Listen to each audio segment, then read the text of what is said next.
Boa tarde a todos. Voltei para falar sobre o catecismo da Igreja Católica. Eu parei onde falava assim, o respeito pela integridade da criação. Agora eu vou falar o amor aos pobres. Vinde, Espírito Santo, enchei os corações dos vossos fiéis, acendei neles o fogo do vosso amor. Enviai o vosso Espírito e tudo será criado e renovareis a face da terra. Oremos. Ó Deus, que instruíste os corações dos vossos fiéis com a luz do Espírito Santo, fazei que apreciemos retamente todas as coisas e gozemos sempre da sua divina consolação. Por Cristo nosso Senhor. Amém. O amor aos pobres. Deus abençoa aquele que ajuda os pobres e reprova aqueles que afastam deles. Dá a quem te pedir, não vira as costas a quem te pede emprestado. De graça recebeste, de graça dai-vos.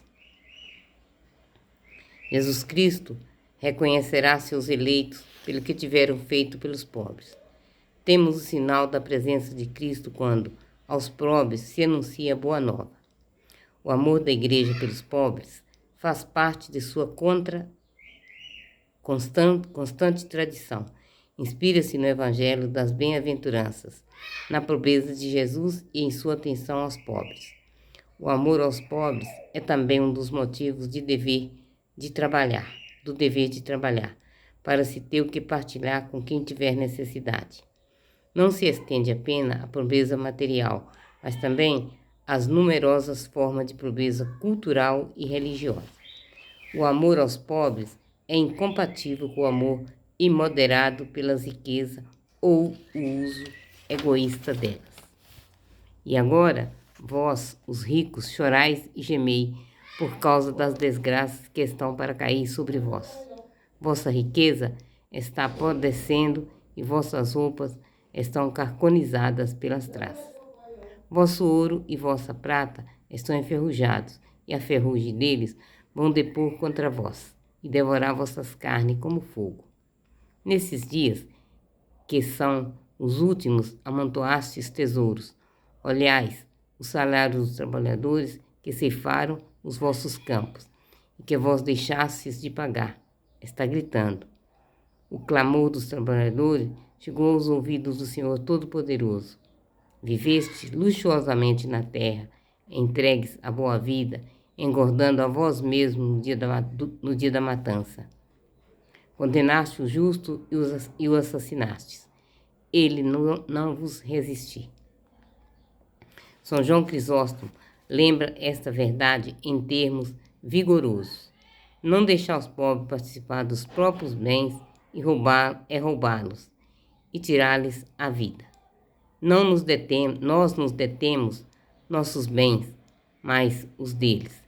É preciso satisfazer, acima de tudo, as exigências da justiça, para que não ofereçamos com dom da caridade aquilo que é devido por justiça. Quando damos aos pobres as coisas indispensáveis, não praticamos com eles grande generosidade pessoal, mas lhe devolvemos o que é deles.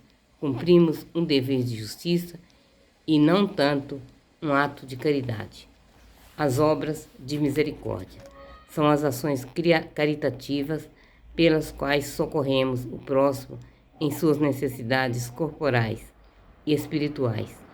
Instruir, aconselhar, consolar, confortar são obras de misericórdia espiritual, como também perdoar e suportar com paciência. As obras de misericórdia corporal consistem, sobretudo, em dar de comer a quem tem fome, dar de beber a quem tem sede, dar moradia aos desabrigados, vestir os maltrapilhos, visitar os doentes e prisioneiros, sepultar os mortos. Dentre esses gestos de misericórdia, a esmola dada aos pobres é um dos principais testemunhos de caridade fraterna. É também uma prática de justiça que agrada a Deus. Quem tiver 2 túnicas, dê uma a quem não tem, e quem tiver comida, faça o mesmo. Dai em esmola o que está dentro, e tudo ficará puro para vós. Se um irmão ou uma irmã não tem o que vestir e lhes falta o necessário para a subsistência de cada dia, e alguém dentre vós lhe disser: ide em paz, aquecei-vos e comei à vontade, sem lhe dar o necessário para o corpo, que adiantaria isso? Sob suas múltiplas formas, extrema privação material, opressão injusta, enfermidades físicas e psíquicas, é por fim a morte. A miséria humana é o sinal manifesto da condição natural da fraqueza em que o homem se encontra após o primeiro pecado e da necessidade da salvação. É por isso que ela trai a compaixão de Cristo Salvador, que quis assumi-la sobre si, identificando-se com os mais pequeninos entre seus irmãos. É também por isso que todos aqueles que ela atinge são objeto de amor preferencial por parte da Igreja, que, desde as suas origens, apesar das falhas de muitos de seus membros, não deixou nunca de trabalhar para aliviá-los, defendê-los e libertá-los. Ela o fez por meio de inúmeras obras de beneficência, que continuam a ser sempre e por toda parte indispensáveis. No Antigo Testamento, todas as medidas jurídicas, ano de perdão, proibição de empréstimo a juros e da manutenção de penhora, obrigação do dízimo, pagamento cotidiano ao trabalhador diarista, direito de colher os cachos de uva nas vinhas e de recolher as espigas ceifadas nos campos, são a resposta à exortação de Deuteronômio. Nunca deixará de haver pobres na terra. Eu te dou este mandamento. Abre tua mão para teu irmão, teu necessitado, teu pobre em tua terra. Jesus faz suas essas palavras. Os pobres sempre tendes convosco.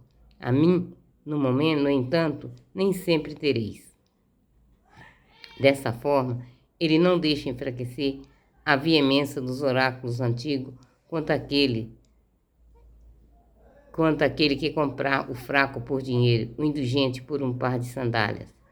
Mas ele nos convida a reconhecer sua presença nos pobres, que são seus irmãos.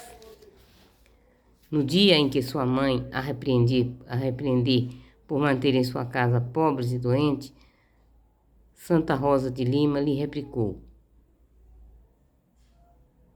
No dia em que sua mãe a repreendeu por manter em sua casa pobres e doentes, Santa Rosa de Lima lhe replicou: quando servimos aos pobres e doentes, servimos a Jesus.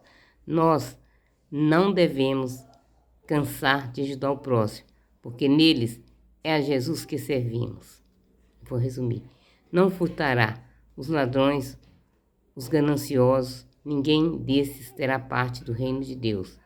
O 7º mandamento prescreve a prática da justiça e da caridade na administração dos bens terrenos e dos frutos do trabalho dos homens.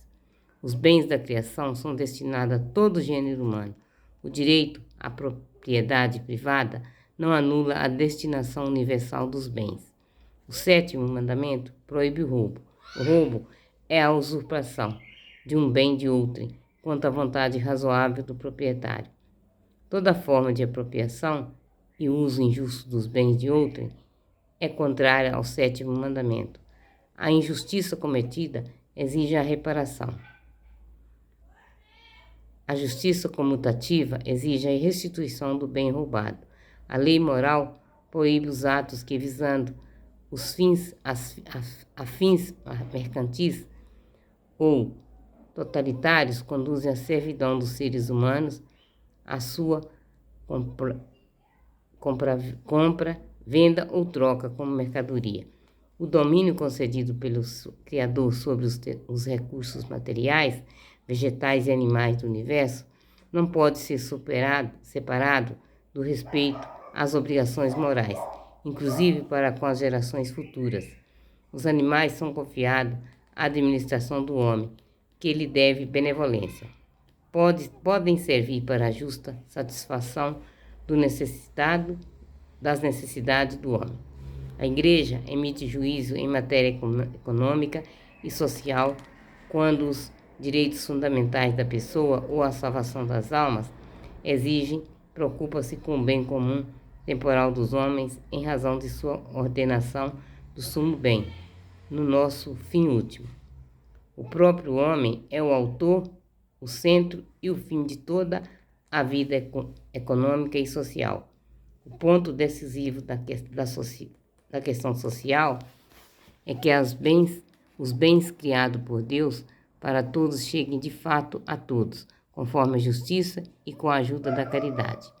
O valor primordial do trabalho depende do próprio homem, que é seu autor e destinatário. Por meio de seu trabalho, o homem participa da obra da criação. Cumprindo em união com Cristo, o trabalho pode ser redentor. O verdadeiro desenvolvimento abrange o homem inteiro.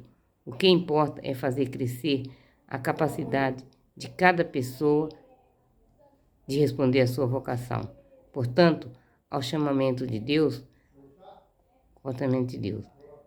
a esmola dada aos pobres é testemunho da caridade fraterna.